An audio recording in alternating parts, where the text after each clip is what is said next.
రాయినెట్ ద్వారా మనం power bill ఎలా కట్టాలో చూద్దాం. సో మీరు లాగిన్ చేసిన తర్వాత మనకి సర్వీసెస్ అని ఉంటుంది కదా, సర్వీసెస్లో మనకి బీవీపీఎస్లోకి వెళ్ళండి. బీవీపీఎస్లో భారత్ బిల్ పేలోకి సెలెక్ట్ చేయండి.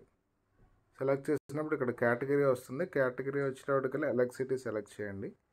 ఎలక్ట్రిసిటీలో వచ్చేటప్పటికల్లా మీరు చివరికి వెళ్తే మనకి ఆంధ్రప్రదేశ్ తెలంగాణ సంబంధించిన ఉంటుంది. ఇక్కడ Andhra Pradesh central power distribution select చేసుకుంటే ఇక్కడ సర్వీస్ నెంబర్ అడుగుతుంది.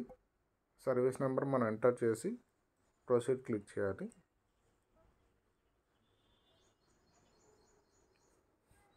సో ప్రొసీడ్ క్లిక్ చేసినప్పుడు మీకు వచ్చేటప్పటికల్లా ఆ యొక్క బిల్ అమౌంట్ అన్నది చూపిస్తుంది. ఇక్కడ మీరు సింపుల్గా మేక్ పేమెంట్ మీద క్లిక్ చేస్తే పేమెంట్ అయిపోతుంది.